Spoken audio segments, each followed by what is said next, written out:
is here.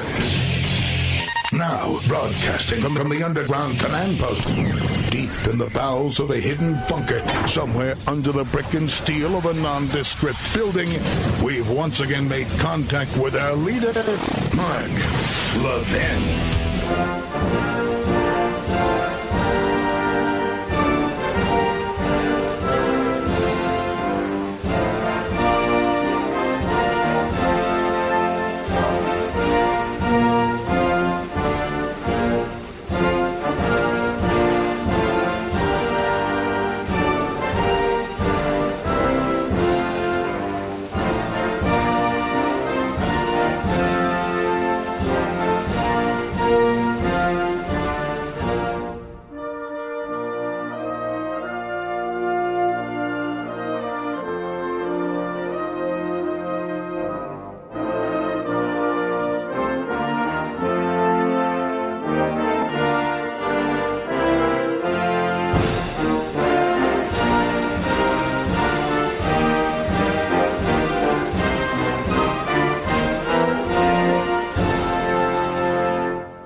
America, Mark Levin here. Our number, 877-381-3811, 877-381-3811. I also want to thank all of the legal analysts who obviously listen to this program and can't get enough of it.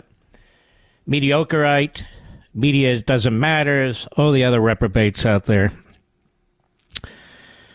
What if Hunter Biden is indicted, which he has been? All the talk today. It's good you're here, folks. Hear it from the constitutionalist's mouth. You don't need to hear it from all the has-beens and wannabes. Seriously. What if Hunter Biden, he's been indicted now, if he's convicted, would his father pardon him? Wouldn't that destroy him politically? Okay, I'm getting a little ahead of myself, but I do want to address this. Because, of course, as usual, the chorus line misses the point. First, 8 evenings ago, I was on Hannity. What happened that day is this very same David Weiss, the so-called prosecutor, announced under the Speedy Trial Act, the judge, that they were likely to bring charges likely related to the gun violations by Hunter Biden. Now you're hearing all day long from the legal analysts, oh, look at this. This guy writes all the time in National Review. And what are they saying? What is Chairman Comer saying? What are they all saying?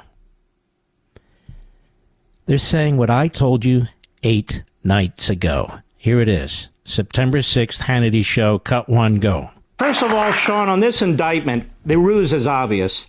I think you're close to it, which is indict him on the gun charge. He may actually get off with this diversion, but get off or not, it's the one charge they can bring that if they have a trial, they won't bring in Papa Bear.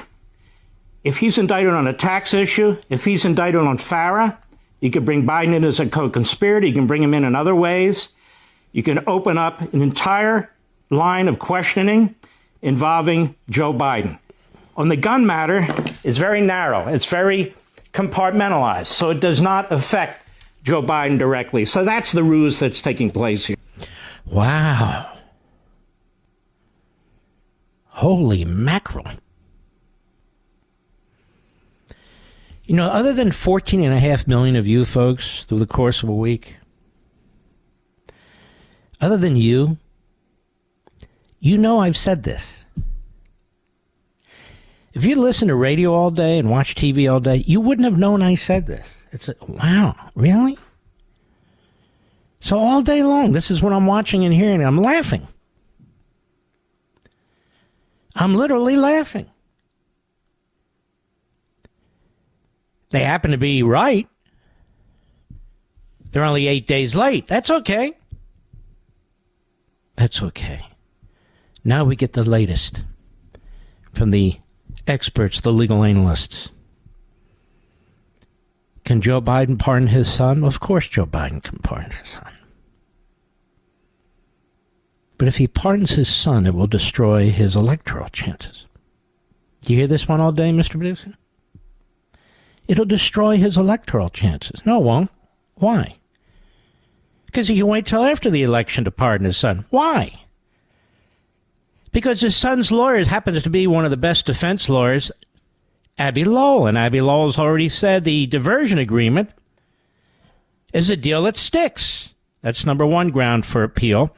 Number two ground, he's raised a number of constitutional issues. Frivolous or not, they have to be heard. Who are they heard by? They'll be heard by the appellate court. That takes a little bit of time. And how much you want to bet, even if Hunter's convicted, well, they're going to stay any sentencing until he gets his appeal heard and adjudicated. So I'm betting there won't be any need for a pardon if Joe Biden is the nominee and is running for president as a Democrat. So it's a stupid question with stupid answers. Just as when I was asked about, what this prosecutors do, Hunter Biden, they're really honing in now, mister. They're really going to get him. They're going to get Joe. I said, no, they're not. Not on this. They might, but not on this. Because this has nothing to do with Joe. 8 days later, ad nauseum, you hear over and over. It's like, okay, I've heard enough. I've heard this already. That's enough already. Here's another point I wanted to raise with you. Now think about this. Don't the Republicans want to run against Joe Biden? Isn't he the easiest candidate to defeat? Look at him. He's a mess. Can't debate. He can't talk. He shuffles around. He bounces into the walls. But even more than that, look at his record. It truly stinks. It's a disaster. Bidenomics does not work. Under these circumstances, I say Joe Biden won't get reelected. So why are some of the commentators, conservatives, Republicans, others, why are they so excited that, well, maybe Joe won't run because David Ignatius. Who? David Ignatius. Who? David Ignatius at the Washington Post, for God's sakes. He says, we got to push Joe out. Joe, look in the mirror, he says. I want to thank you for the grave damage you've done to the nation. From sea to shining sea and beyond. I want to thank you for that, writes Ignatius, whose name should really be obnoxious, but that's okay. But, Joe, you got to step aside because you're not going to win. And, by the way, take your sidekick with you. Ooh, is David Ignatius a racist? Misogynist? Oh, regardless. David Ignatius says so. It must be true. And so they regurgitate this all day yesterday. They regurgitate that. My attitude is so different from the rest of these people. Go forward with the impeachment inquiry. Expand it to include true high crimes and misdemeanors beyond the enormous evidence of financial abuse. Beyond it. We talked about this yesterday. We talked about what high crimes and misdemeanors meant to the framers of the Constitution. What it meant to various delegates who went to the Constitutional Convention and what they said during their various state conventions, ratification conventions. It doesn't mean, hey, can you show that Joe Biden got one nickel, just one damn penny? You don't have to. You don't have to.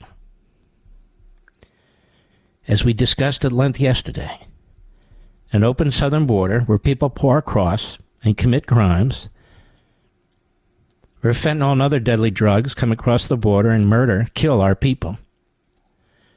and on and on and on. Those are the intentional acts, that is the open border, the consequences of which is mass destruction, war on the American citizenry. That's an impeachable offense. Joe Biden defying, circumventing Supreme Court decisions. That's an impeachable offense. And so forth. So you expand your investigation to include what the framers intended as well by high crimes and misdemeanors. You're going to hear all these low IQ frauds on the Constipated News Network and over at MSLSD going, there's no evidence, not one centile that Joe took a penny. Well, maybe there's a lot of evidence. There's a massive cover-up going on. But it doesn't matter. Just like these handgun charges, they don't matter in terms of our governance. Do they? And so you have your impeachment inquiry. Well, Mark, he'll never be convicted in the Senate. So what? As I explained before, and another backbencher picked up on this, it's okay. Look, I'm here to educate.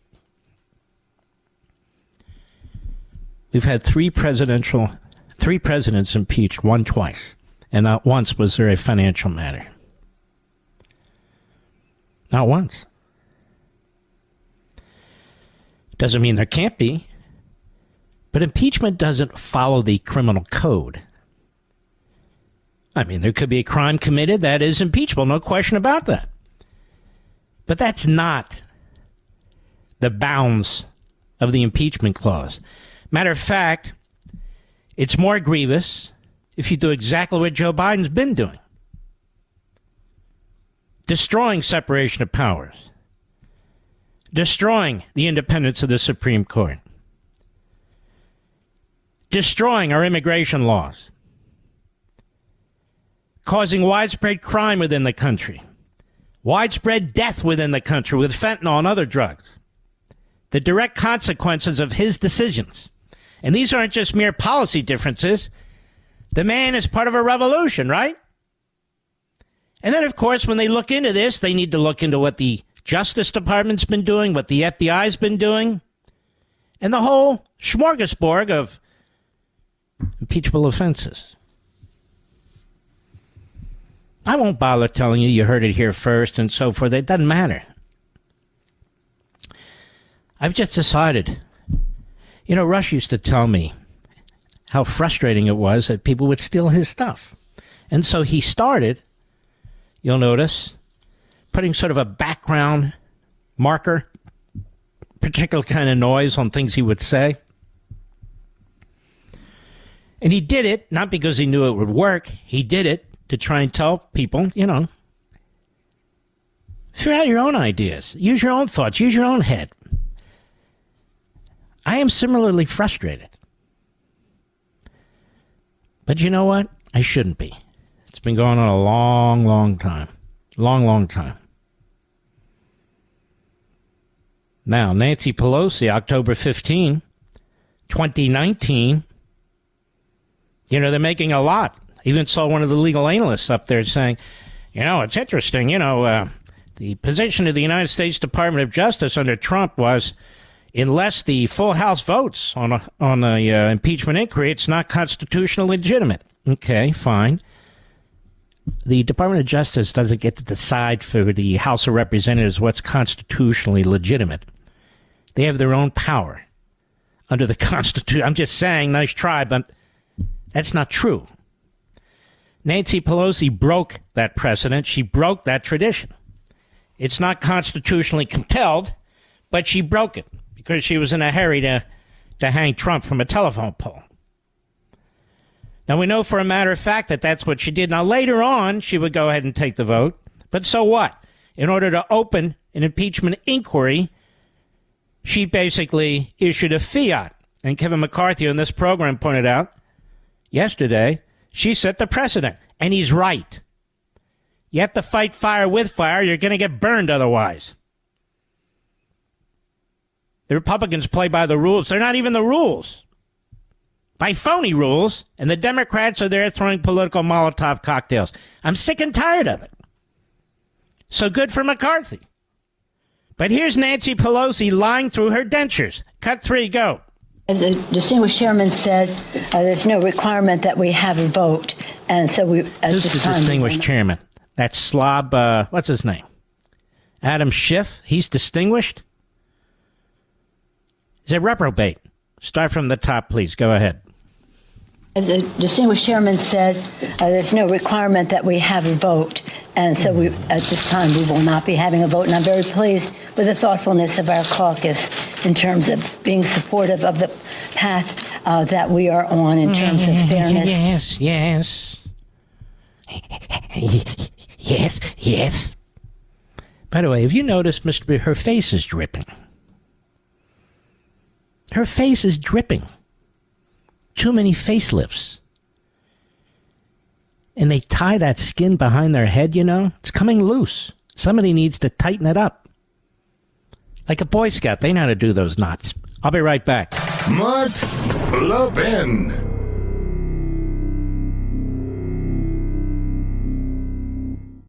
You know what helps me sleep well at night? Physical gold. I'm concerned about what the Biden administration is doing, and I've decided to learn more about gold IRAs to help me diversify. Did you know you can buy gold for your IRA or 401k? Gold can't be tracked like digital currency. No one has to know what you're buying, and there's no way to print more. My best resource for gold IRAs is Augusta Precious Metals. Their track record is no less than phenomenal. Learn why thousands of Americans are getting gold IRAs as part of their retirement portfolios, and you need to contact Augusta Precious Metals and get their free guide. I'm serious. Text Levin to 68592. Again, text Levin to 68592. Levin to 68592, or go to AugustaPreciousMetals.com. That's AugustaPreciousMetals.com. Text date and message rates may apply. Performance varies. Consult your financial professionals before making investment decisions and get risk disclosures at AugustaPreciousMetals.com.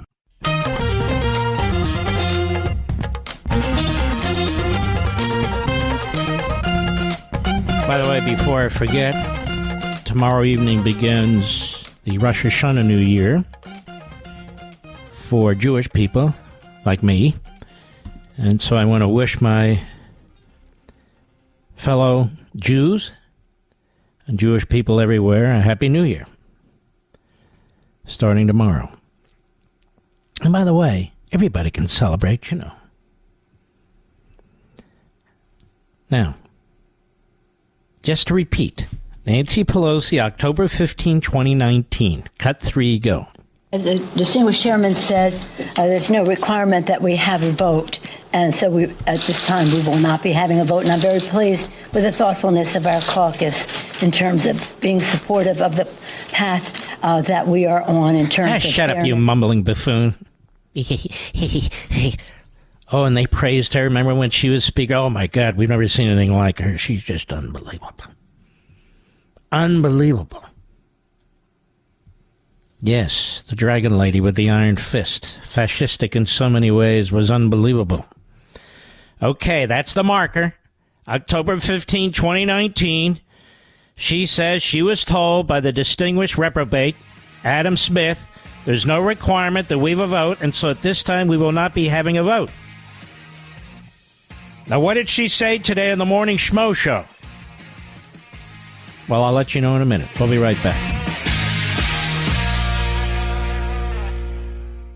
You know what helps me sleep well at night? Physical gold. I'm concerned about what the Biden administration is doing, and I've decided to learn more about gold IRAs to help me diversify. Did you know you can buy gold for your IRA or 401k? Gold can't be tracked like digital currency. No one has to know what you're buying, and there's no way to print more. My best resource for gold IRAs is Augusta Precious Metals. Their track record is no less than phenomenal. Learn why thousands of Americans are getting gold IRAs as part of their retirement portfolios, and you need to contact Augusta Precious Metals and get their free guide. I'm serious. Text Levin to 68592. Again, text Levin to 68592. Levin to 68592, or go to AugustaPreciousMetals.com. That's AugustaPreciousMetals.com. Text date and message rates may apply. Performance varies. Consult your financial professionals before making investment decisions and get risk disclosures at AugustaPreciousMetals.com.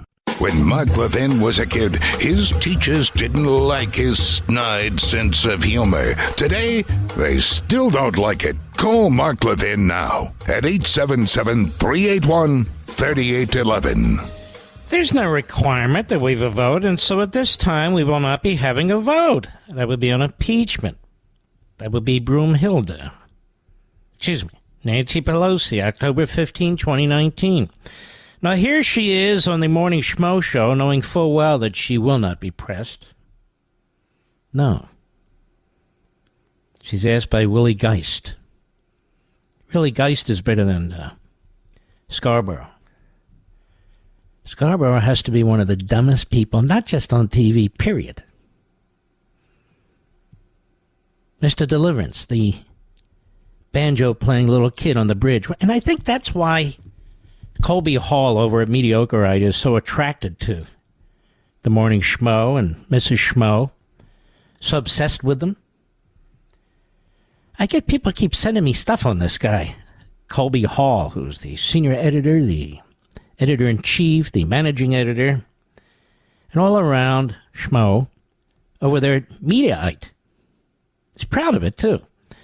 He says, Mr. Producer, according to what was sent to me, unless somebody made it up, that I am edging to be on Mediaite more often. Is that what it is, Colby? You realize what a nut you are? Colby! Mama's calling, Colby. Nonetheless. Here it goes. Cut 4, go. Speaker McCarthy made the argument the other day that, well, Nancy Pelosi set this precedent. She waited a long time to have a vote on the first impeachment of Donald Trump. You did hold a vote, we should add, but he said you made the rules and he's just following them now. Willie, why don't you add that initially she did not hold a vote? She did hold a vote, we shall add. Oh, thank you. I know, you have the stiff in front of you. And the stiff Nancy Pelosi, you know, you gotta give her the talking points too, so she doesn't screw up. Go ahead. Holding this initial vote for an impeachment inquiry. What do you say to that? I say that that's hogwash. I mean, it's ridiculous. And I don't know why the press keeps repeating it. I don't know why the press keeps repeating this. I have them in my back pocket, you know. I don't know why they keep repeating this. The truth. The press. We own the press. You know this, Willie Geist. Willie Geist. Of the famous Willie Geist.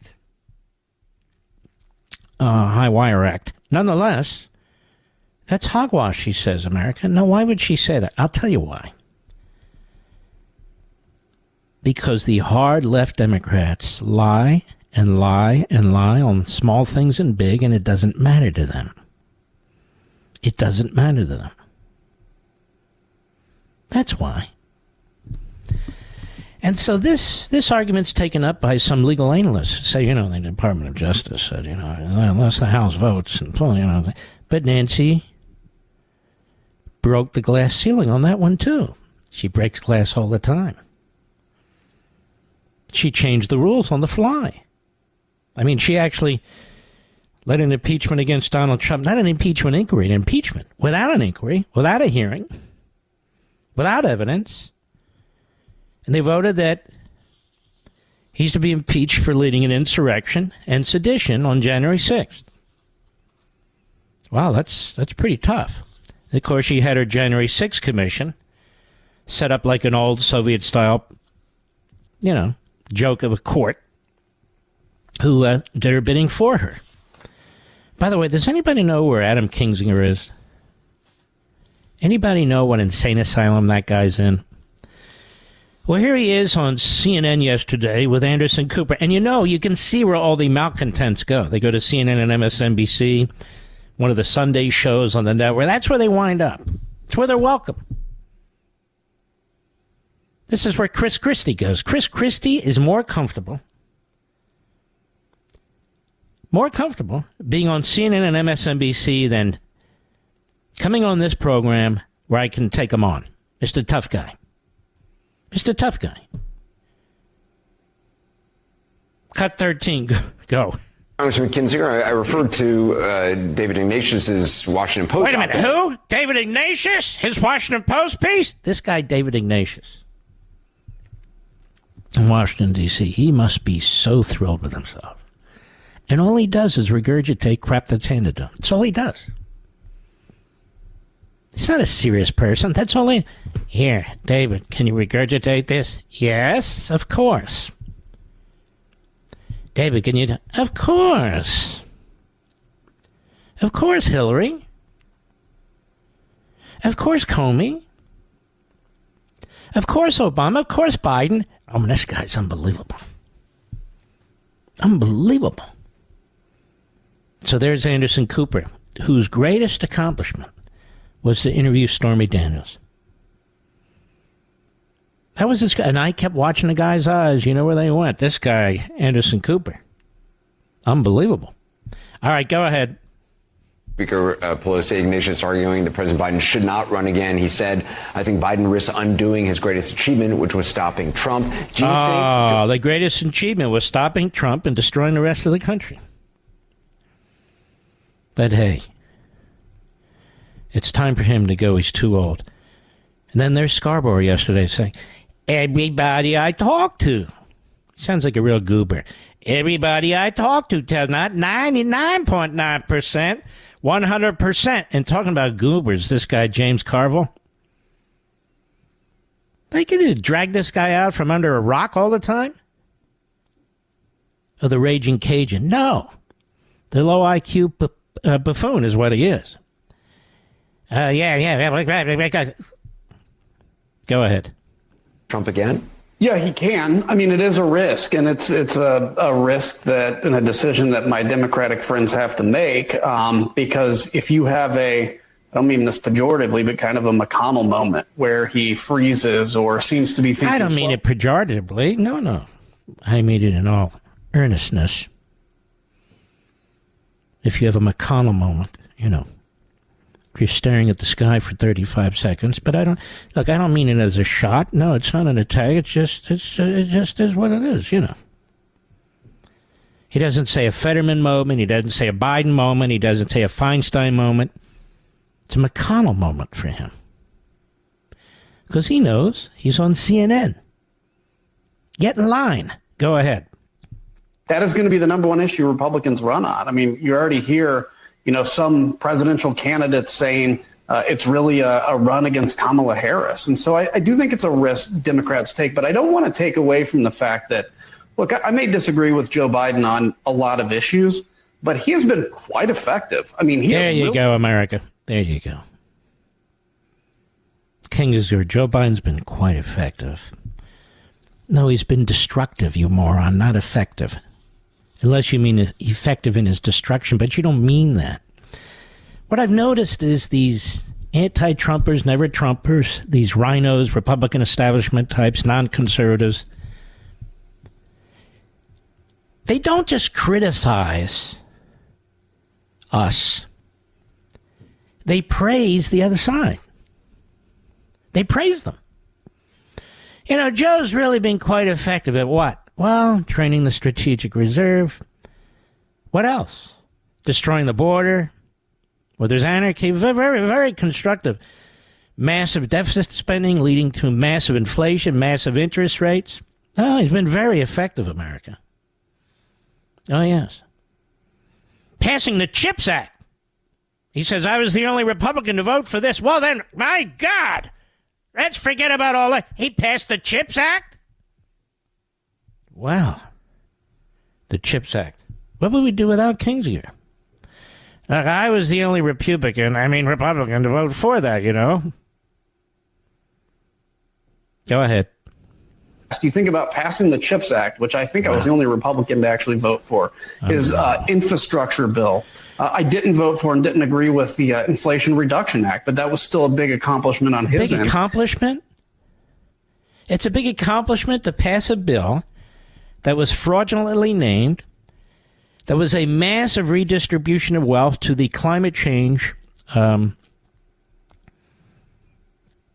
It's not really an industry. the climate change ideologues, destroying our energy independence, and everything related to it.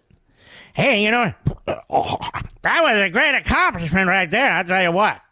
I didn't agree with it. That was a great accomplishment. Go ahead. Look at the bipartisan achievements. He has a lot to brag about. The problem, what bipartisan achievements?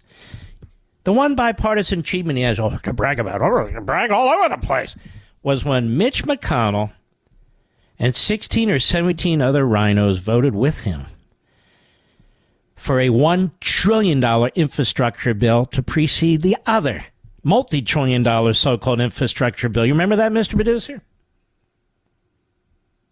Among others, Lindsay was one of them, but he wasn't alone. All the usual RINOs voted for it. That's their bipartisanship. Go ahead. If I was a Democratic strategist, is saying we have to get that message out. Listen, we have to get the message out. The fantastic accomplishments of the Democrats. This is Kinzinger, you see.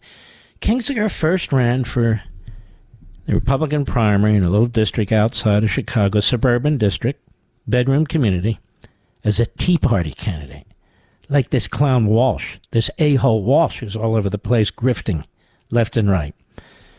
Walsh was thrown out because the Tea Party couldn't stand him.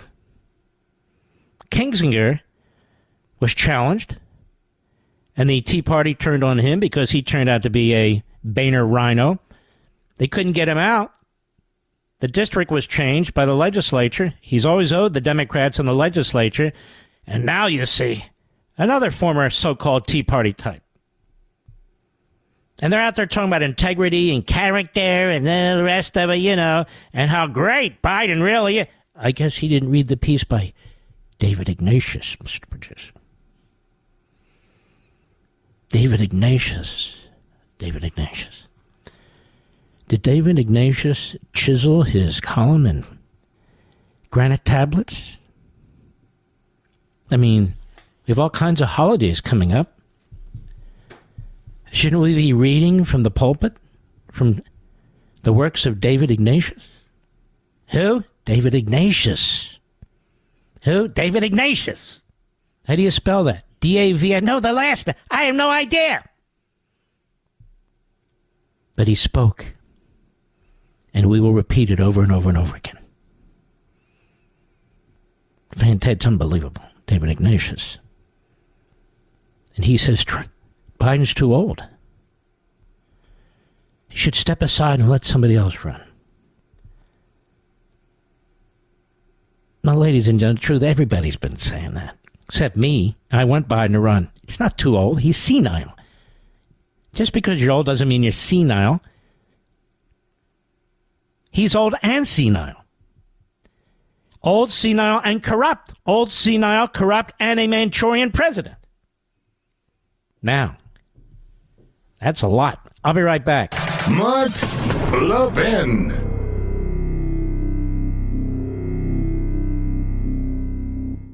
You know what helps me sleep well at night? Physical gold. I'm concerned about what the Biden administration is doing, and I've decided to learn more about gold IRAs to help me diversify. Did you know you can buy gold for your IRA or 401k? Gold can't be tracked like digital currency. No one has to know what you're buying, and there's no way to print more. My best resource for gold IRAs is Augusta Precious Metals. Their track record is no less than phenomenal. Learn why thousands of Americans are getting gold IRAs as part of their retirement portfolios, and you need to contact Augusta Precious Metals and get their free guide. I'm serious. Text Levin to 68592. Again, text Levin to 68592. Levin to 68592, or go to AugustaPreciousMetals.com. That's AugustaPreciousMetals.com. Text date and message rates may apply. Performance varies. Consult your financial professionals before making investment decisions and get risk disclosures at AugustaPreciousMetals.com.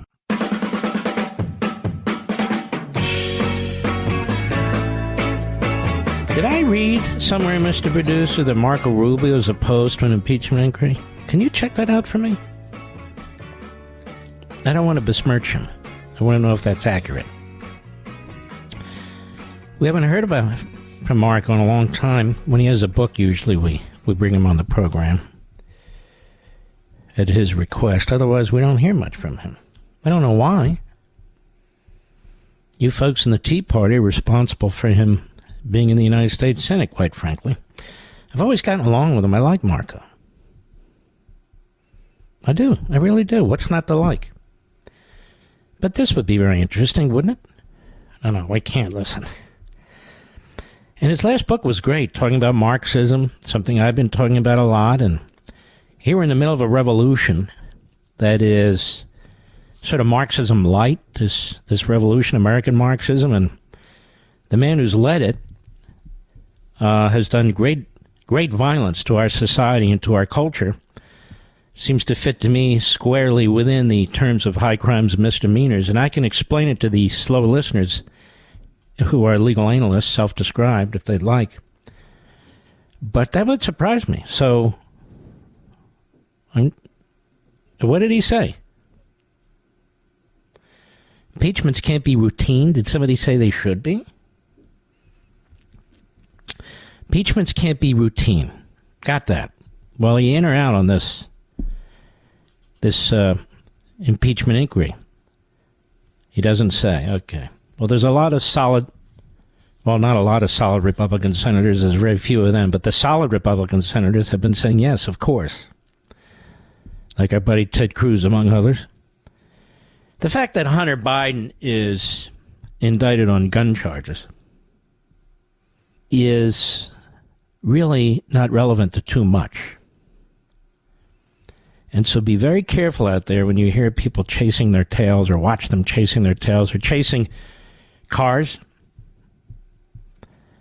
The issue is Joe Biden. Hunter Biden's a front guy. And as we've discussed here 1,000 times, not only is this indictment a ruse, not only is this special counsel a fraud and a phony, like the Department of Justice, who tells them what to do. But as we also discussed months and months ago, the statute of limitations has run on a number of these charges. Intentionally so. Intentionally so. So this is thorough and complete corruption. What you're watching in this Hunter Biden case now is a fan dance. A fan dance. And they will not put Joe Biden in the position of having to pardon anybody. Certainly not his son, for the reasons I said. If he's convicted, there'll be an appeal. There'll be a stay of any sentence. And that will take it past the election. Now, that doesn't mean they don't want to take out Biden. At this point, they may well want to take out Biden. But I don't know what Republicans are cheering about. He'd be the best candidate for us to run against. This segment of the podcast is exclusively sponsored by Pure Talk. Pure Talk offers great coverage and can save your family money on your wireless bill every single month. Go to puretalk.com to find the plan that's right for you. Thank you again for listening, and thank you so much for this sponsorship, Pure Talk. He's here. He's here. Now, broadcasting from the underground command post, deep in the bowels of a hidden bunker, somewhere under the brick and steel of a nondescript building, we've once again made contact with our leader, Mark Levin. Hello, America. It be me, Mark Levin. How are you? Our number, 877-381-3811, 877-381-3811. They keep referring to this phony special counsel, this U.S. attorney from Wilmington, as a Trump appointee. You notice that, America? You notice that, Mr. Producer? All the time to justify his actions. So why do they keep attacking constitutionalist judges that are appointed by Trump? So in other words, this one guy appointed by Trump is a good guy because he's a bad guy. But anybody else appointed by Trump is a bad guy because they're appointed by Trump. This is the nature of the propagandists in the Democrat Party. Now, I want to remind you, we're very excited. We're not only doing a Sunday show now, we're doing a Saturday show now. 8 p.m. Eastern Time, 7 p.m. Central Time, 5 p.m. Pacific Time. I don't know all the other times. So there you go. Starting Saturday night, and then our second show's Sunday night. We call that 2 shows in a row. Now, it's the same format. Some people have said to me, well, why don't you do a format for one show, a format for... Well, why would I do that? Do people do that when they have shows 5 nights a week? You know, this night, Monday, we're doing this format. No. Plus, you won't like that. You like the format, the long-form interview, where we don't have a conga line of guests. We have particularly good guests. And what I want to encourage you to do right now is set your record on your DVR. Many of you have it for Sunday night, 8 p.m. Eastern, or whatever the time is where you are when the show is aired. Now, I'd like you to add Saturday night, because you might forget, because the promotions aren't exactly robust. So you might want to check that out. Saturday night, Sunday night. Plus, the benefit of that also is if you want to watch college football or professional football, or you're just not around, you have it. And it's the substance of the show that is important. And when you stop watching it, I'm going to stop doing it. Because, again, it's another area where we put in an enormous amount of thought and effort and work. But it's the mission that matters to me. And so our blockbuster show on Saturday, our inaugural show, is for really smart people. Our first guest is Dr. Thomas Sowell, who isn't doing any other interviews. Dr. Sowell's office specifically asked if I would interview him. What a tremendous honor. That's number one. Followed by Victor Davis Hanson. Now, it's not a smart show or what? Thomas Sowell, Victor Davis Hanson for our inaugural show on Saturday. Even now, some people say, well, no politician, what are you going to do? No strippers. No, I don't do that. I don't care about that. Sunday night, a massive show, 8 p.m. Eastern Time and all the other times around the country. I'm going to personally dig into my book, The Democrat Party Hates America. Just so you understand, I am forbidden from exposing too much of the contents of the book until it's released. I've probably done more than anybody else, read from it, give you other pieces of it and so forth, but I'm really not supposed to. But so what? I want to. I want you to know what you're buying. I want you to know what you can expect, what you can anticipate. Money is hard to come by these days. And so the first 2/3 or 3/4 of the program Sunday, I will get into discussing the book in ways I haven't done it yet. And my guest is a fantastic guest, Stephen Miller, American First Legal. So it'll be me and it'll be Stephen Miller on Sunday. So I hope you will record those programs. And tomorrow night, 9 p.m. Eastern, Mr. Cable, quite frankly, Sean Hannity, for the full hour. Now, we've done this before with my other books, as I've done with Sean on my shows with his other books. People love it. The ratings go through the roof. We just have great chemistry. We're best friends, almost like brothers. Really like brothers. And Sean really digs into these books. He does a fantastic interview, and plus I enjoy giving my responses because he gives me the time to reply, let me put it that way. So we've got a lot of exciting things going. So that's tomorrow night, Hannity. Saturday night, our inaugural program. Sunday night, there we are, Life, Liberty, and Levin. So I want to encourage you to participate, to get involved. And I think you're going to really enjoy it on top of everything else. Now, a reminder, because the time is here. The book comes out on Tuesday. You can go to Amazon.com and pre-order your copy, and it'll show up at your door on Tuesday. Or you can wait. But on Saturday, September 23rd, we're doing 3 book signings. That's it. Saturday, September 23rd at 10 a.m., bookends in Ridgewood, New Jersey. And I will sit there until all the books are signed, which is what I always do.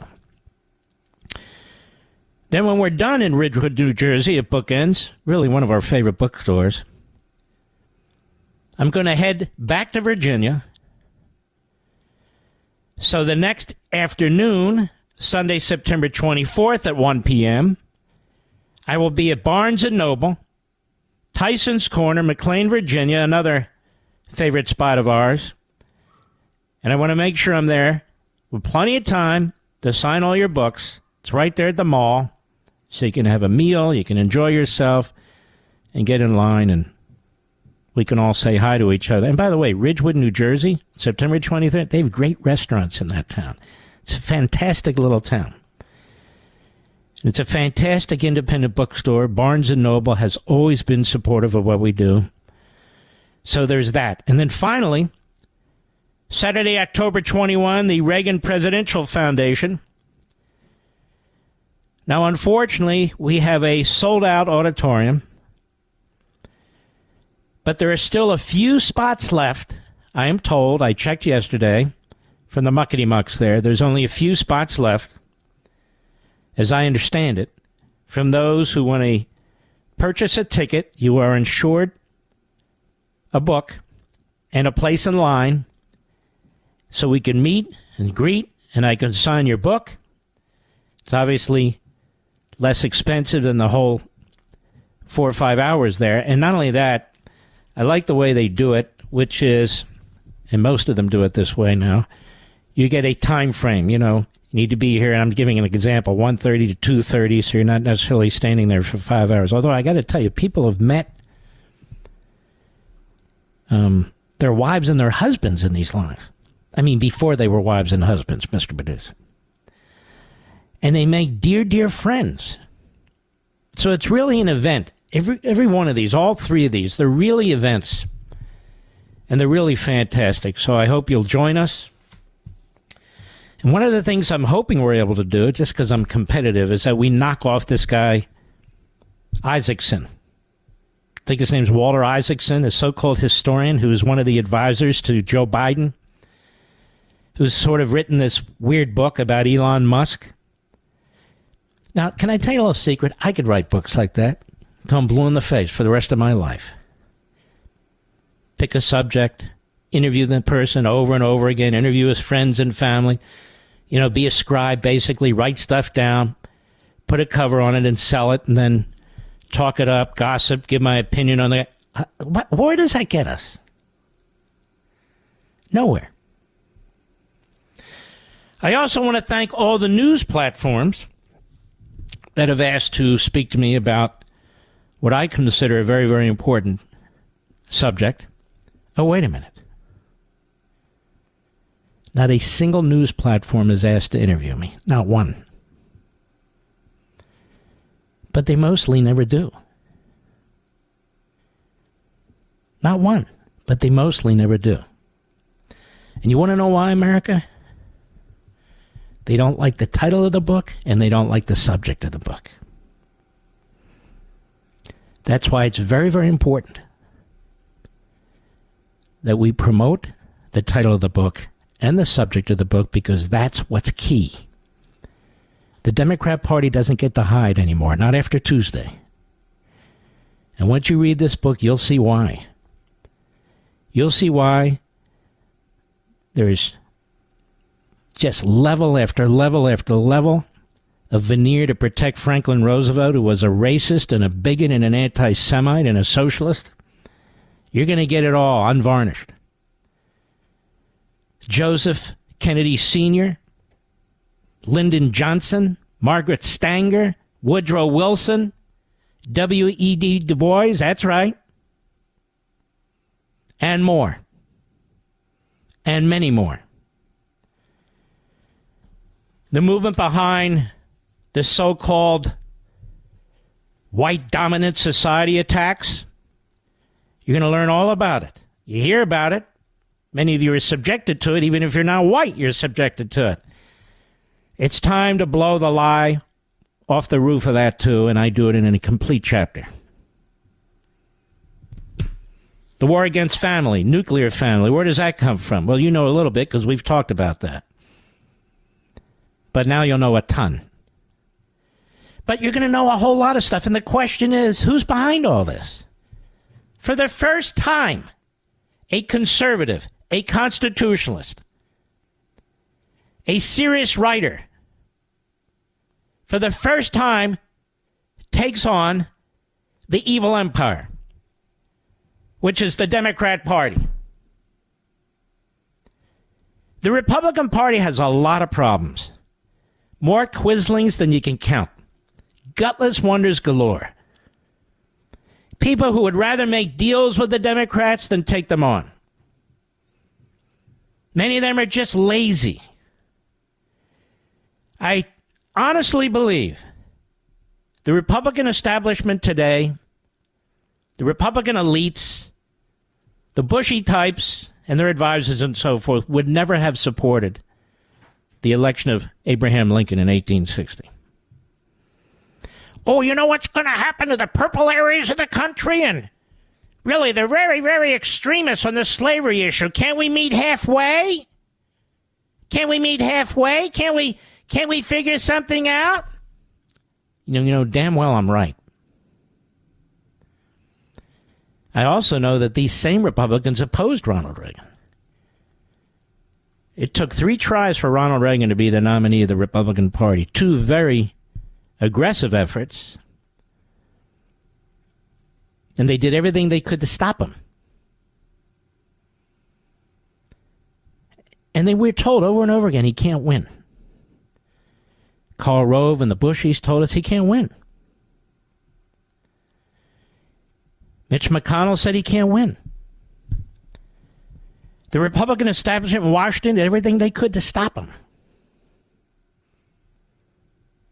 The Chris Christie types, who now pretend they're Reaganites. He's never a Reaganite.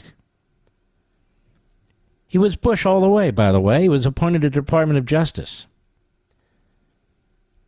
And if he had backed Reagan, he would not have been appointed to the Department of Justice because even after Reagan selected, here's the dirty little secret, even after Reagan picked George H.W. Bush as his running mate and helped him win his only term as president, the Bush people blew out all the Reagan people. They blew out all the Reagan people. James Baker blew out the Reagan people. Karl Rove blew out the Reagan people. They all blew out the Reagan people. That's why I have somewhat of an animus. They didn't blow me out. I left. But this is why I have somewhat of an animus, because if it wasn't for Reagan, there wouldn't have been a George H.W. Bush presidency. Kinder, gentler. So the Republican establishment has never supported conservatives. They destroyed the Goldwater campaign. Destroyed it. Not that Goldwater would win. Goldwater himself said he couldn't win after the assassination of Kennedy. He had prepared to run against Kennedy. So whoever the Democrat was going to win. I agree with that. But the Republicans went after him. Republican governor of New York, the Republican governor of Pennsylvania, the Republican governor of Michigan, that would be Mitt Romney's daddy, just as loathsome as Mitt, and many others. So when you hear the Sununus and the Christies and others say, that Reagan was great, they're full of crap. And of course, the hate for Trump. The hate for Trump goes well beyond anything that's reasonable or rational, particularly among Republicans. That's because the establishment, the Republican elites, they lose power under these men. They lose power. Now you might say, well, what power? They're in the minority. That's enough power for them. That's perfectly fine. They're lazy. They like to hold these positions. Now, the Democrat Party, on the other hand, they want power and they intend to exercise it. And these fools in the Republican Party don't even understand that it's these Democrats who seek to destroy the Republican Party and become the monopoly party. Anyway, I've gone on a little bit here. But this will be extensively discussed during Hannity, tomorrow night, over the weekend, in the days and weeks ahead. And by the way, I want to thank all the affiliates who've worked with us to set up interviews. Fantastic affiliates. Some of the top podcasters, I want to thank them as well. Westwood One, Blaze, others, I want to thank you all. You're just fantastic. Those conservative groups who are nervous, I would say this to you. You made a big mistake. We need as much help as we can to defeat this tyranny. And you need to do your part. Doesn't have to be with me, but you need to do your part. I'll be right back. Mark Levin.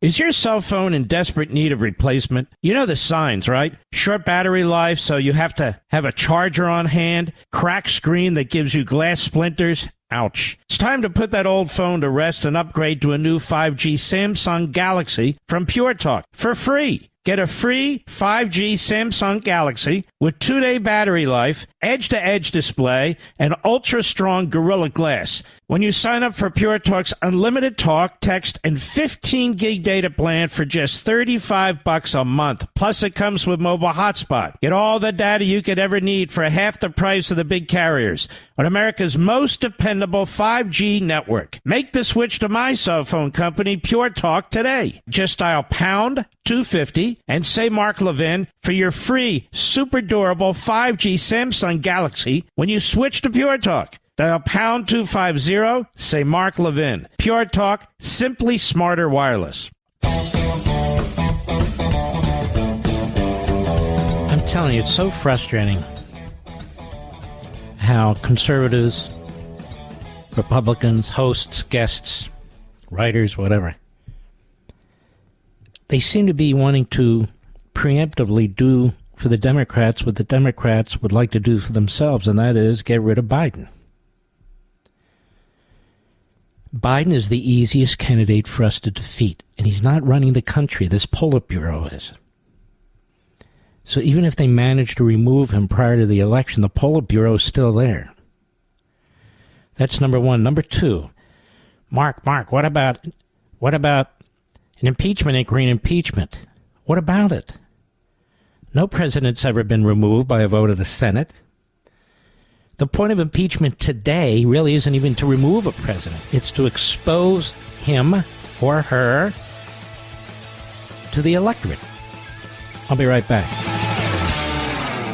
Is your cell phone in desperate need of replacement? You know the signs, right? Short battery life, so you have to have a charger on hand. Cracked screen that gives you glass splinters. Ouch. It's time to put that old phone to rest and upgrade to a new 5G Samsung Galaxy from Pure Talk for free. Get a free 5G Samsung Galaxy with 2-day battery life, edge-to-edge display, and ultra-strong Gorilla Glass when you sign up for Pure Talk's unlimited talk, text, and 15 gig data plan for just $35 a month. Plus, it comes with mobile hotspot. Get all the data you could ever need for half the price of the big carriers on America's most dependable 5G network. Make the switch to my cell phone company, Pure Talk, today. Just dial pound 250 and say Mark Levin for your free, super durable 5G Samsung Galaxy when you switch to Pure Talk. Dial pound 250, say Mark Levin. Pure Talk, simply smarter wireless. Mark Levin, the thunder on the right. Call in now, 877-381-3811. Folks, you learn things when I learn things. I see Lawrence Jones is joining Fox and Friends, and Lawrence Jones is as nice as they get. And so I want to congratulate him. You know, Brian Kilmeade is a real class act. So I'm doing my 8 p.m. Sunday show, and I'm asked to do the Saturday show. And honestly, I'm worried about Brian. He's a friend of mine, and I want to make sure I'm not doing anything to harm his career. And so over the course of a period of time, there were discussions back and forth, and I'll leave it at that, but Brian's now going to be airing on Saturday at 9 p.m. Eastern Time following my show. And I think that's a fantastic 1-2 punch, Mr. Producer, don't you? So it's a great honor for me to have Brian with me on Saturday nights on our 1-2 team. And he's the nicest guy in the world, too. There were a handful of people who congratulated me when I expanded our program from once to twice on the weekends. Actually, I didn't. Suzanne Scott did, and she's fantastic, too. Brian Kilmeade was one of them. Of course, Brother Hannity. And the third one, there may have been one or two other, but the only ones I remember was Jesse Waters, who's another fantastic guy. And really just has a lot of class. So I just wanted to point that out. Most of the accolades came from people like you folks out there. And, people from everyday life. And I just want to thank all of you very, very much. By the way, Mr. Producer, did Colby Hall, a.k.a. Colin Hall, did he even mention it? You know, I'm desperate to be mentioned by Mediocrite over there, which is founded by Dan Abrams. You can't miss Dan Abrams. He is the Jerry Seinfeld of the courtroom. Plus, he uses that crazy glue or Gorilla Glue to glue that squirrel on top of his head. You know, he's as bald as a cue ball. And there's nothing wrong with that, but why hide it? I don't. But Colby, well, Colby and I don't get along. And there's really one major reason for this. He's a dumbass, that's why, Mr. Producer, wouldn't you say? Plus, they rip off this Media Matters. Now, Media Matters is bad enough. You know, that's a Soros operation that has as its purpose to destroy the First Amendment, free speech, and anybody who disagrees with a Democrat. That's why they exist. Apparently, Mediocrite exists to promote the hapless career of Joe Scarborough.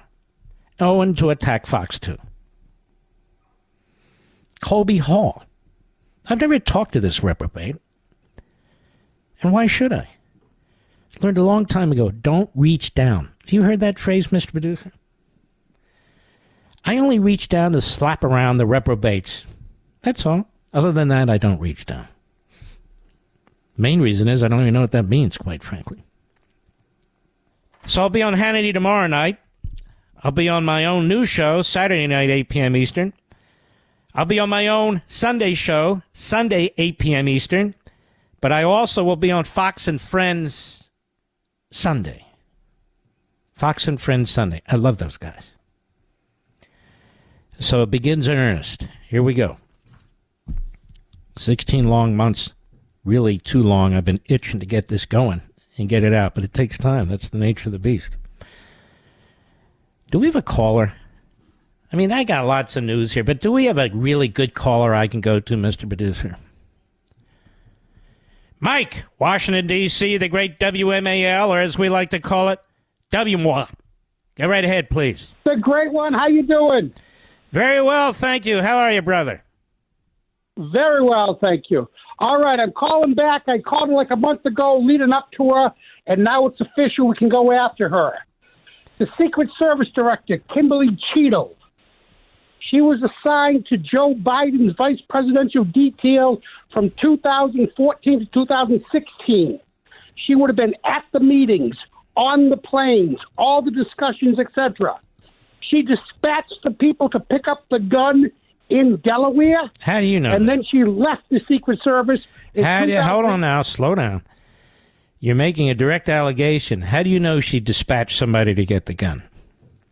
That is supposedly the people that were sent to Delaware were sent by the supervising agent of I don't Biden. disagree that they ought to get testimony from some of these Secret Service personnel as well as FBI personnel. I don't know what she did specifically, but I certainly don't have a problem with that. But they actually have a lot more than that. They have a lot more than that. I mean, so what? He sent somebody out to get the gun and dispatch it. That doesn't mean that Joe Biden was involved in a cover-up or obstruction, because it was well known that Hunter Biden, certainly over the last many years, that Hunter Biden acquired a gun illegally. The question was, why wasn't anybody doing anything about it? But here's my problem with your point. Why would you go down that rabbit hole when you have issues that directly tie Joe Biden, number one, to Hunter Biden's activities? He didn't make a shekel. He didn't make a penny. That's not what the rule is. You don't have to make anything. But number two, I argue even bigger than all this, even though this is crucially important, is Joe Biden's actions on the border, Joe Biden's actions in defiance of Supreme Court orders, Joe Biden's actions as a dictator in violation of separation of powers and so forth and so on. These are obvious impeachable offenses to me, particularly on the border with what's coming across the border. This is an intentional policy that's killing Americans. Killing Americans. So, we can chase, Secret Service agent, who got the gun and who did this. I just don't think we should be, going after that stuff when there's much bigger fish to fry, as they say. And by the way, sir, since you called back, it's your lucky evening. We will give you a free signed copy of the Democrat Party Hates America, first edition, in the next week or so, because I have to sign them. And I want to thank you very, very much, sir. Don't hang up. If you hang up, we can't get your address. Do we have another caller out there, Mr. Producer? The great WLS, where we're live in National Dana, Crestville, Illinois. Where the hell that is, I'm sure it's very nice. How are you? I'm fine. How are you? Very well, thank you. I just want to tell you it's an honor to speak to you. Thank you. And I can't believe I finally got through. Thank you. I love watching your show on Fox News, and then I love listening to you tonight. Thank you. And I am just We're not so late anymore now, We're 5 to 8 p.m. We're live and national now. On the great WLS. WLS has changed you from 5 to 8, too. Exactly. In our area. I'm near Joliet, Illinois. Oh, I know where that is. Familiar with that? Yes, Stateville absolutely. Prison's right down the street. Yeah, okay, that's right. That's our, anybody asks where I live, it's like, hey, by Stateville. I'm 3 blocks down from the prison. Yeah, before I used to get you, after you've already done your show live. Right. So now they're putting you on from 5 to 8. Right. Now, how may I help you? Because I'm disabled, and the only enjoyment I get is when I listen to you. Aren't you sweet? Thank you. And I just appreciate you so much. I believe everything you say. I agree with everything you say. Wow. And I'll tell you what. Let me send you a copy of The Democrat Party Hates America. Do you like to read books? Oh, yes, definitely. I was a librarian for 30 years. Really? Yes. Now, you were a librarian before they put pornography and other filth in this kid's library. I know. Before all that, I would have never have gone for that. Isn't that sick? Yes, it's totally. Sick. I'm old enough to remember, I hate to date myself, when there were great debates over whether there should be any kind of sex education in schools. And most people said no, that's up to the parents. Now, it's like books written by people in raincoats, if you get my drift. Yes. Come over here, little elementary school student. Read this book. See the pictures? And then you say, you know what, that needs to come out. Oh, you're a book banner. Yeah, we ban those kinds of books. Ban them in our home, ban them in our schools. What the hell's wrong with that? All right, my friend, don't hang up. We'll get you a copy of the book, too. I love giving out these books. I can't give them out forever. But it's not forever yet. I'll be right back. Mark Levin.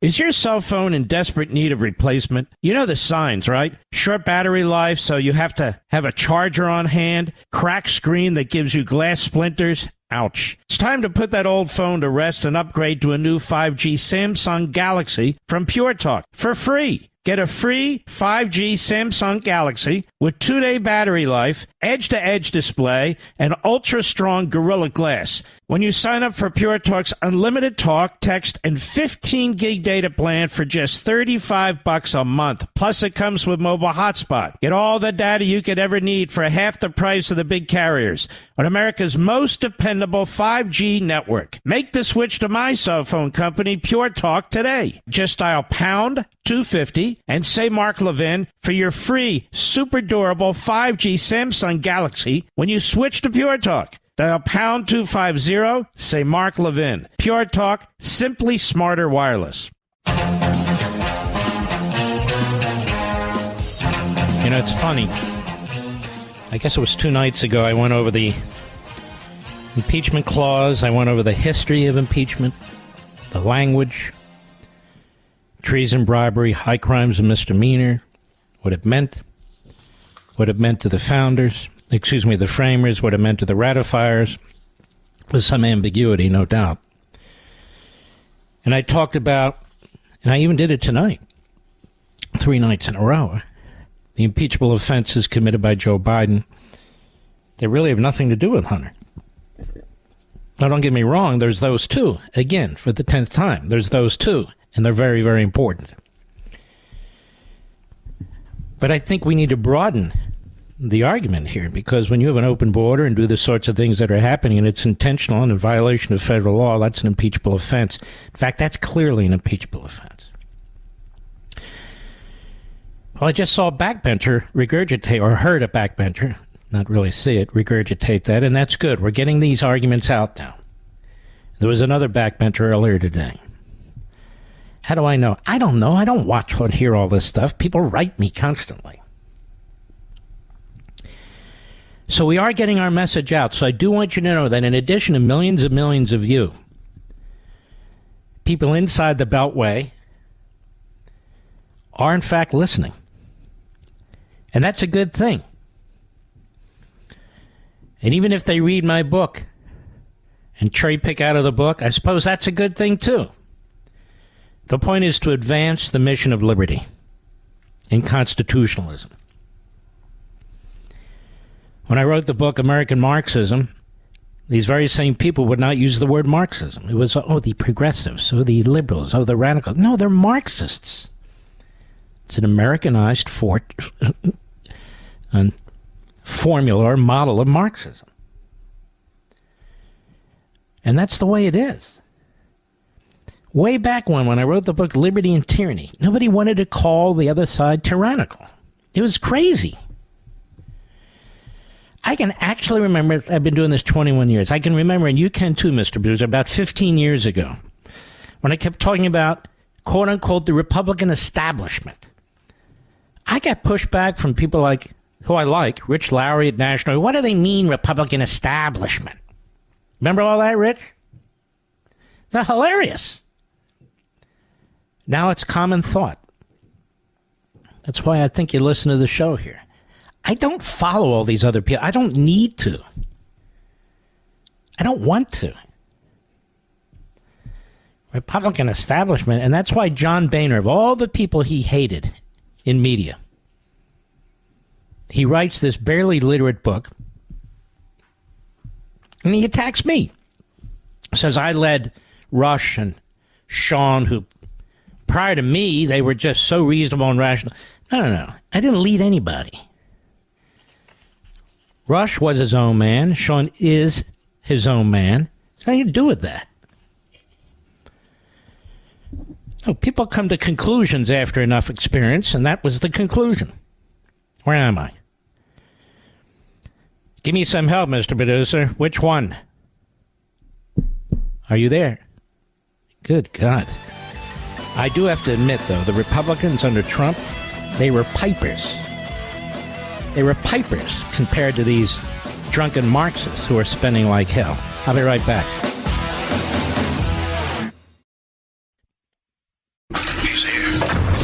He's here. Now, broadcasting from the underground command post, deep in the bowels of a hidden bunker, somewhere under the brick and steel of a nondescript building, we've once again made contact with our leader, Mark Levin. Hello, America. Mark Levin here. Our number, 877-381-3811, 877-381-3811. Caitlin Collins doesn't strike me as too intelligent, but most of these reporters don't. She works for CNN. She used to work for, was it Breitbart or somebody, Mr. Producer? Somebody like that. Or the Daily Caller. But much like this Robert Costa guy who used to work at National Review and all, they realize that if you really want to make it in journalism, you've got to be a Democrat Party hack and an intellectual fraud. And so Caitlin does fit the bill. Now, she's interviewing Mike Waltz. Mike Waltz is extremely intelligent. He's a combat veteran. He's a member of the House. And so it's really not a fair match, quite frankly. But nonetheless, here we go. Constipated News Network yesterday. Cut 7, go. But for you yourself, when you're talking about the evidence that you say you've seen, and for those listening at home, have you seen anything that directly ties President Biden and shows that he profited from his son's foreign business dealings? We have his son complaining to his relatives about how many of his father's bills he's having to pay with these illicit gains. Have you seen direct evidence that President Biden profited? Wait a minute there, lady. He just gave you direct evidence. Those are Hunter Biden's words about his father. What do you mean? What does direct evidence mean to a low IQ, phony journalist? What does that mean? You mean there's a body or something? I don't know what she means. That's direct evidence. That comes right off the laptop. That's an email from Hunter Biden. Now, of course, you don't need direct evidence, as I've said over and over and over again, but that's direct evidence. Go. I mean, but Caitlin, the point of the inquiry is to give us greater standing to get the full evidence. If we get full cooperation, if they say we have nothing to hide and give it to us, and we don't see anything, then that's where the facts lead us. So you're saying it may not lead to an actual impeachment if you don't get more evidence? Part of the problem is, America, that Caitlin Collins has never read the Constitution. She's never actually read the impeachment clause. She certainly hasn't gone beyond that and looked at any of the scholarship or information, texts, what the framers said about impeachment. I guess she's unfamiliar with past impeachments. Andrew Johnson was impeached. 11 articles. 11 articles. Direct evidence, they claimed that he violated a statute about the appointment and removal of presidential appointees. They clearly violated the Constitution. That is the statute. But nonetheless, that's mostly what he was impeached for. So what do they mean, direct evidence? What kind of direct evidence do you need? I'll give you one, Caitlin. This is why I keep telling these guys, you gotta go broader. Don't reject, don't abandon what you've uncovered. That's crucial, and keep pursuing it for the 15th time. But there's more out there. I'll give you some direct evidence. The border. How many people have died from the open border? How many women have been enslaved as a result of the open border? How many children and women have been molested? How about that? That's direct evidence, don't you think, Caitlin Collins? No, she wouldn't buy that. No, Kevin McCarthy at a press conference today. Boy, he's really hammering away. Like this guy Gates. I don't think Gates is a conservative. I know people say he is. I just think he's more of a gadfly. He's more of a stir-the-pot guy. I really don't see him as a conservative. I don't see him as accomplishing a damn thing. I'm not opposed to a shutdown. I've lived through them. When I worked in the Reagan administration, we lived through 6 of them. But you got to have a reason that makes sense. They can't even get a bill of particulars. I asked Chip Roy about it. They don't have a bill of particulars. I asked Kevin McCarthy about it. He says, I've been waiting for a bill of particulars. So this is stupid in some ways. If you need to shut the government down to stop the Senate and to stop the radicals, I got it. But you got to explain to the American people exactly what you're doing. Because a lot of people are not understanding, including these various conservative organizations that are created within the Republican caucus, who apparently are not in agreement on something. Well, how do you fix that? How do you negotiate with that? That's part of the problem. You need a united front, but you have to have a united front that stands for something. I hope our friends at CPI are paying attention. My old buddy Jim DeMint. I'm sure he's got an invisible hand here. Jim, you gotta get your people to get organized here. With this guy I've never met, Roberts, at the Heritage Foundation. I don't know a whole lot about him, but he likes to play Washington politics now. And if these guys are going to play the game, they really got to get good at it, because right now it's very difficult to see what exactly they're fighting. I know, cut the spending 100%. But what are the other priorities? You can't have 10 of them. Chip and Roy and I discuss this. They understand you can't have 3, 4, 5, 6 priorities. You got to have 1 or 2 and get behind them. All right, I'm done explaining to these guys how to do their jobs. Kevin McCarthy at a press conference today. Another reporter. Another CNNer. I think it's, is it Raju Hanu? What is it? AP, excuse me. All the same to me. Associated Press. Cut 8, go. Congressman Issa came out and said that both Chairman Jordan and Comer were not able to present anything that was an impeachable offense at this point. Is that an assessment that you share? You know, impeachment inquiry is not impeachment. So what impeachment inquiry is to do is to get answers to questions. Are you concerned about all the stuff that was just recently learned? Do you have any concern? Have you asked the White House any questions? Yes. Okay. Do you agree do you believe the president lied to the American public when he said he'd never talked to his son about business dealings? Yes or no? It's all right. You can't answer that? Do you believe when they said the president went on conference calls? Do you believe that happened? That's what the testimony Okay. says. Do you believe the president went to Cafe Milano and had dinner with the clients of Hunter Biden, who believes he got those clients because he was selling the brand? Okay. Do you believe Hunter Biden, when you saw the video of him driving a Porsche, that he got $143,000 to buy that Porsche the next day? Do you believe the $3 million from the Russian oligarch that was transferred to the shell companies that the Bidens controlled after the dinner from Cafe Milano took place? Okay, then I go back. Do you think the president lied that he said an impeachable is lying and impeachable? Well, you want to know. I'm not saying impeachment. All I'm saying is I would like to know answers to these questions. The American public like to know, and that's what impeachment inquiry provides. Lying can be an impeachable offense, not in and of itself. But if a president's lying when he is making it possible for somebody, not even a family member, to make multi-millions of dollars, that's an impeachable offense.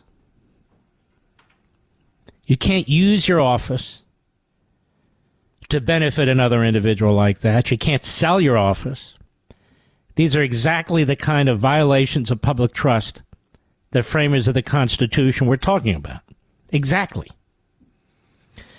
So Hakeem Jeffries, who's another constitutional illiterate and a radical Marxist, yes, he is. Here's what he has to say about all this. Cut 9, go. With respect to President Biden, there is no evidence, not a shred of evidence, that President Biden engaged in wrongdoing. There is not a shred. That's how the Democrats are going to play this. So for them, it's okay. For them, it's perfectly fine that Joe Biden was complicit in all these activities with Hunter Biden and then plays rope-a-dope like he doesn't know anything.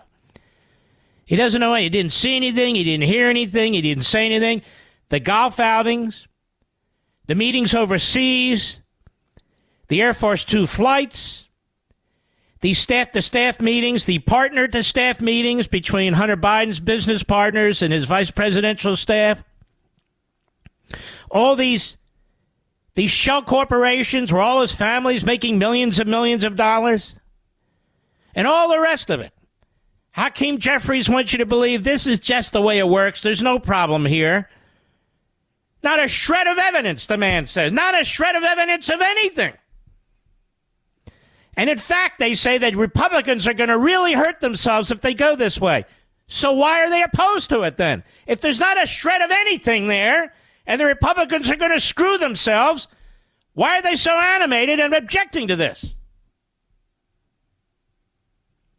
And now they're trying to push out Biden, perhaps? Perhaps? The Democrats are liars. They lie about anything and everything. Big things and small things. They're liars. I'll be right back. Mark Levin.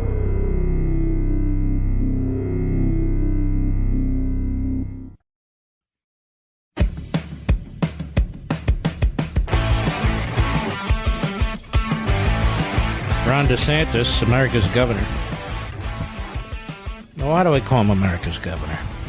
Is there a better governor? Abbott's a great governor. No question about that. There's a couple others out there. Christie Noem's a great governor. America's governor is Ron DeSantis. I want to read something to you from the Miami Herald on the eve before Rosh Hashanah, the Jewish New Year. Florida police arrest neo-Nazi. They say he violated the state's new public nuisance law. You will never read that in any other state. Police say that a neo-Nazi and member of an extremist group was arrested Tuesday after hanging swastikas and other anti-Semitic banners on a bridge near Orlando, a violation of Florida's new public nuisance law, and that they are searching for 3 more suspects. In other words, this is public land. You don't get to put your neo-Nazi crap on public land. If you want to tattoo your forehead with a swastika, go for it. If you want to walk around with a swastika on your T-shirt, go for it. And you may get your ass beaten, but go for it. It's okay. But you're not going to use public grounds in order to do that. Just hanging stuff. The law signed by Governor Ron DeSantis in April, I don't know that any other state has done this, prohibits people intentionally displaying or projecting messages on a property without the written consent of its owner. In this case, the government. DeSantis has said it gives law enforcement agencies a new tool to stop perpetrators of anti-Semitic incidents and those who target religious communities. And what's happening in Florida is the neo-Nazis are starting to take up positions because of the now large Jewish community in Florida.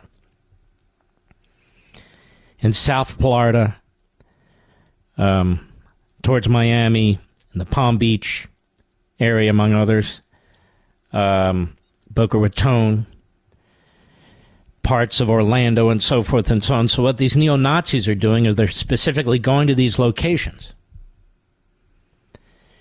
And they are placing their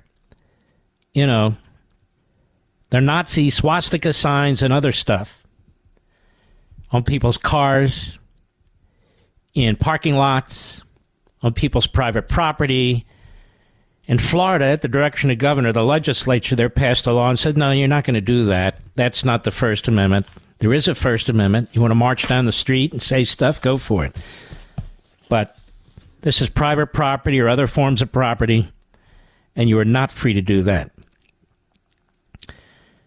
We want to thank Governor DeSantis for his support of law enforcement and for signing HB 269, giving us the tools to arrest this hate-filled radical, said the FDLE Commissioner Mark Glass. Today's arrest demonstrates Florida's commitment to protecting residents from attention-seeking extremists.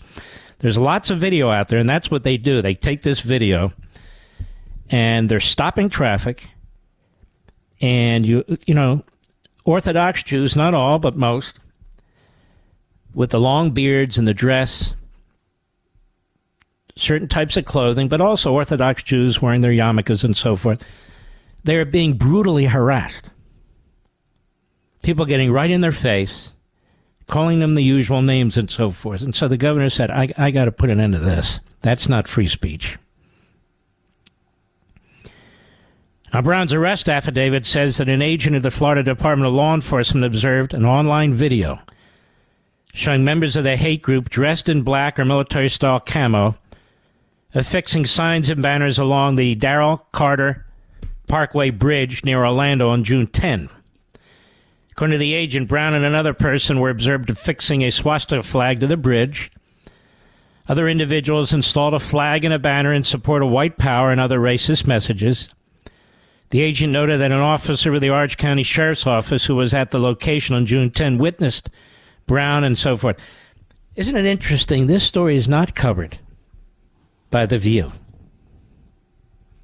It's not covered by Joe Scarborough, who hates DeSantis. Because DeSantis is everything Joe Scarborough wanted to be but could not. In fact, it's not covered at all by MSNBC or CNN. I don't even know if it's been covered by Fox. I hope so. I believe so. Wish so. It's been covered by me. I guess I'm Fox, right, Mr. Producer? But all that said, I don't see it on Mediocreite. New York Times, Washington Post, Media Matters, haven't seen it there. I haven't seen Joe Biden denounce any of this. So here's DeSantis, who's attacked as a racist. Even an anti-Semite, if you can believe that. They try and caricature him. And he gets this law passed. He sees this growing within the community, these various Florida Jewish communities, brings his lawyers together and says, look, we got to come up with something that's constitutional, but that confront this and address this before it gets out of control. And so the media ignore it completely, except for the Miami Herald here, to their credit. DeSantis has also told the CBS Evening News, we have to protect this border. There's so much crime, so many drugs coming across, killing American citizens. These drug cartels are getting a foothold in all of our cities. Women are being sold into sex slavery. Children are being sold into sex slavery. So in CBS Evening News, he says the next president has to be willing to use the military against the Mexican cartels. Norah O'Donnell, would you commit U.S. troops to taking out these Mexican cartels? He says yes. Those situations will have deadly force authorized if needed. Would you send missiles into Mexico? Notice not one question. Not one question that has as its basis or purpose any concern about the American side of the border. None. You're going to shoot migrants coming across the border, she says? He says cartel members, yes. But look where she goes with this. He wants to use the military to protect the sovereignty of the United States, the interior of the United States, the drug cartels, and all the rest are involved.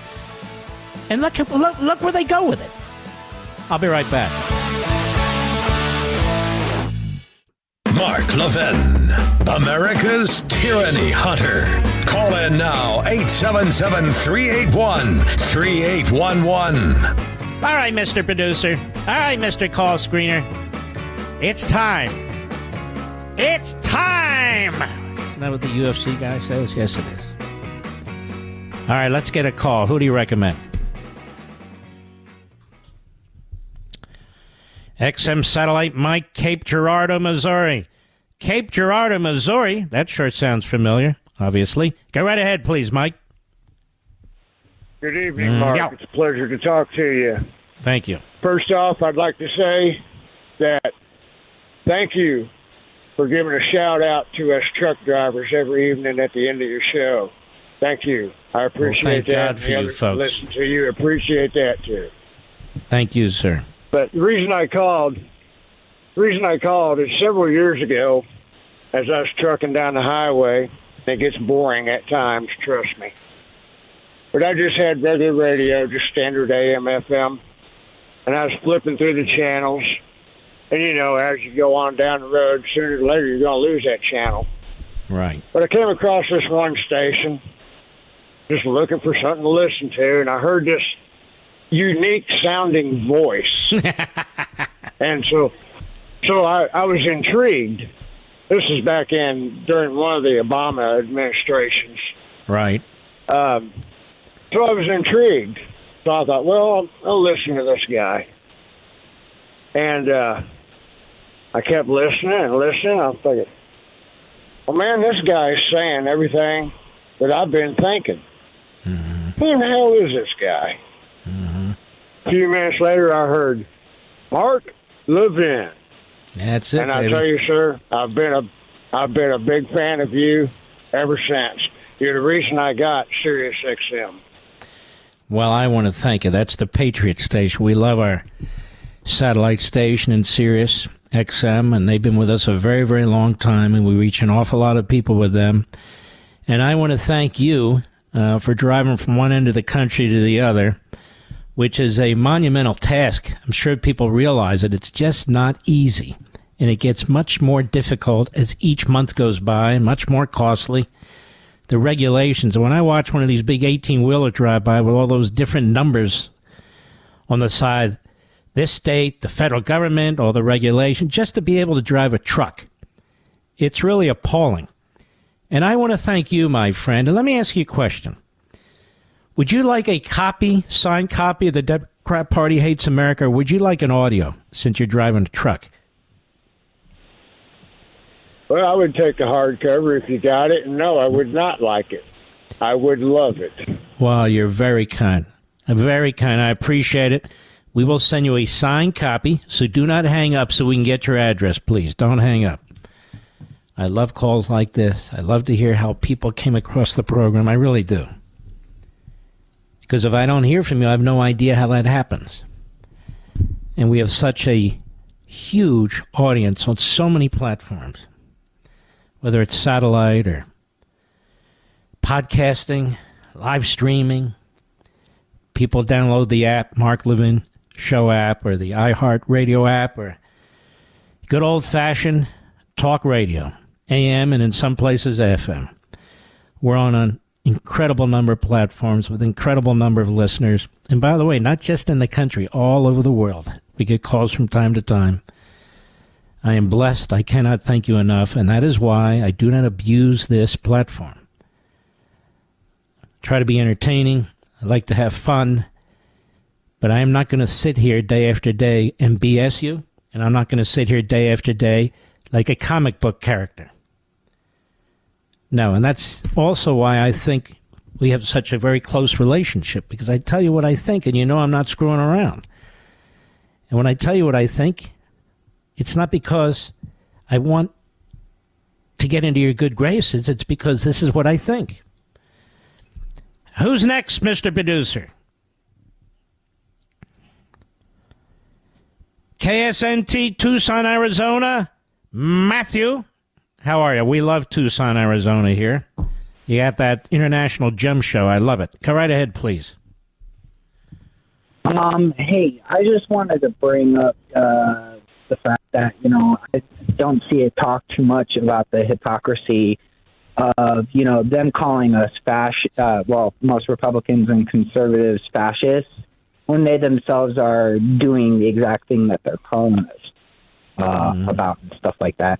And, for example, like today when they did the inquiry announcement, the White House sent out a memo, telling the news media to start scrutinizing the Republicans' false claims and stuff like that. So I don't know. Well, I don't know. I mean, we talk about this endlessly to the point where I try to get on to other things.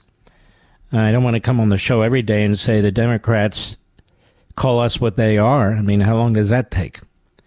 But I do understand your point, which is that they're hypocrites and that they try to project upon us who they are. I got it, believe me. Now, don't hang up, my friend. We want to get you a copy of The Democrat Party Hates America, too. Geez, I'm not going to run out of books the first 2 or 3 nights, am I, Mr. Producer? I got that. All right, let's go to John in Bowie, Maryland. Some people would have said Bowie, but I know it's Bowie. The great WMAL. John, how are you? Yes, sir. The great one. Thank you so much for taking my call.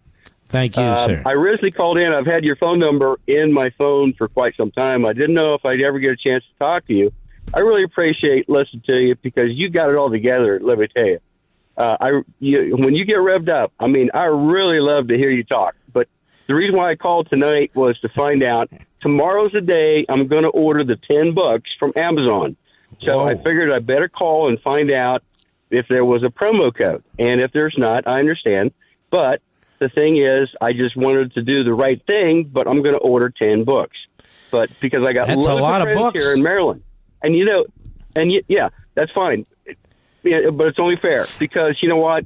They say that Maryland is a Democratic state, but everybody I talk to is pro-GOP. Mm-hmm. You know, and a few minutes ago you mentioned DeSantis, and my question regarding him is, what is the real rift between him and Trump? Why can't these two people sit down and talk together? And well, I'll tell you why, and I'll be perfectly blunt with you. President Trump believes that he is the leader for the nominee of the party. And he wants people who he supported to support him. Governor DeSantis says, yes, you supported me, but I supported you for your reelection to the presidency and helped you win Florida. So they're going at it that way and so forth. But look, this too shall pass. I don't like the name calling. I've told the president and his people that before, but you see how far that gets me. I don't like it. Because I do know this, and I think this is your point, John. The Republican establishment, the media, the Never Trumpers, they love the battle between the two conservatives. That's why they like Christie. That's why they bring John Sununu on their Chris Sununu, I guess, on their programs all the time. Christie's at around 2 to 4%. The amount of coverage he gets way outweighs his relevance. And they use these guys to trash the top conservatives. The media do. All kinds of media do. So I get your point, but sometimes these things are pretty tough, and as much as we'd wish one way, it doesn't always go that way. And I want to thank you very, very much, John. That's very kind of you. There is no code. There's a discount right now on Amazon. I'm hoping we can push this book to #1 so they increase the discount. But we're going to need a lot more people involved in order to do that. So don't hang up. We're going to send you at least one that is signed. And I want to thank you again, John. God bless you, my friend. Do I owe you anything, Mr. Producer? I don't think so. No. Let's see if we can slip one more in here. Let's go to Joanne, New Rochelle, New York. WABC, how are you? Oh, thank you, God. You picked. Oh, my God, I can't believe it. I was afraid I wouldn't get in again. I've been trying every night forever. I'm sorry. And Mark Levin, the great one. Oh, my God. No, the great one. I just love it. I follow Sean, too, but I follow you, and now I'm going to see you on Saturday night, too. I follow you from 6 to 9 every night. I do. I am so impressed and so amazed because, like the previous caller said, you do have it all together. And I think you're one of I tell everybody, though, I have gotten my kids, they're older, my kids, they're in their 40s. And I've gotten them hooked on you. My daughter goes nuts for you. I have my friends, I hooked them. And I used to be on radio talk shows. I used to go on the ones in New Rochelle, WVOX, that's out now. Mm-hmm. So, and I was there daily because I had a friend that was on the station all the time. And I would just say to people, do you know, does anyone need to speak to Mark Levin, please? I mean, that's who you have to be listening to, rather. And because he is, and no lie, I'm not going to say this I don't have to, no one's paying me to say this. You're not paying me to say it, certainly, but I say he's the brightest man I know. That is you're fact. very sweet. And I laughed one night when I heard you say that. You said that one night you said you and your wife were the only smart attorneys. Or you said the smartest attorneys. And you included your wife in there, and I like that. That was great. Excellent. I'd say she is. I don't know about me. Well, Joanne, let me say this. We got to go. You're very, very kind. Don't hang up. Very sweet. Boy, I should take calls more often, shouldn't I, Mr. Producer? And let's get our wonderful friend Joanne a signed copy of The Democrat Party Hates America. You actually can get a signed copy, a premiere at the website there. I'm really not going to promote this for the next few weeks, but you know how to use the internet. But you can get the I guess it's 40% off, 38% off, whatever it is on Amazon right now if you go over there. We'll be right back. Mark Levin.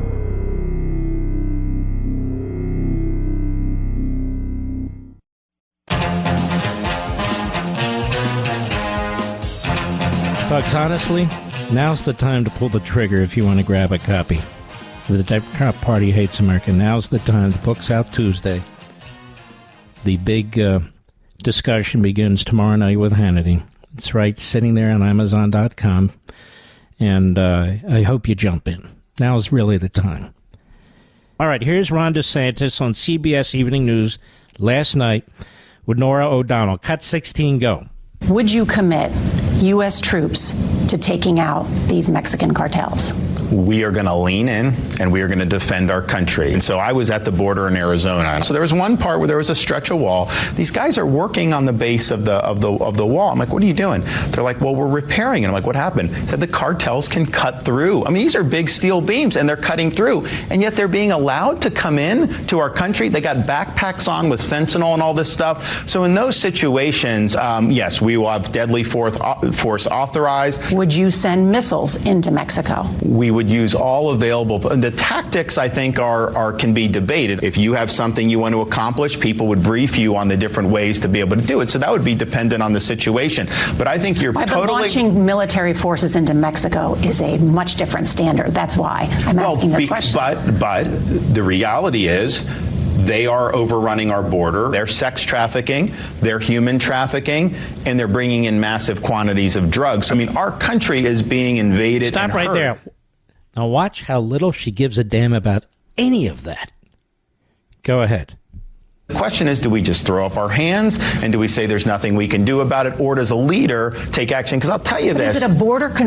You said stone cold dead, and when you said that, that made me think this is more than a border patrol issue. It is. Yeah, I'm going to have the military at the border, 100%. I mean, if they're trying to break through the wall, we will have deadly force authorized to be able to stop that. I mean, if shoot migrants coming across the border. Cartel members. I mean, you have to identify them as being hostile. I mean, if there's a woman with a baby, they're not a cartel member. There's not going to be authorization to just shoot somebody like that. See how much empathy and sympathy she has for Americans? For women who are sold into sex trafficking? Same with children. Somebody needs to send her a copy of the movie Sound of Freedom. She showed absolutely zero concern about any of this. Just trying to trap Ron DeSantis on tactical issues related to using the military to stop the drug cartels, which in Mexico are militia, better armed than the Mexican army. Armed by the communist Chinese, fentanyl coming into our country, killing our people. Did she show any concern about that on CBS Evening News? Not once. Ladies and gentlemen, we salute our armed forces, police officers, firefighters, and emergency personnel, our truckers, the freedom fighters in Ukraine and Taiwan. And folks, here we go. Come join me. I'm with you. Now's the time. The Democrat Party hates America. See you soon.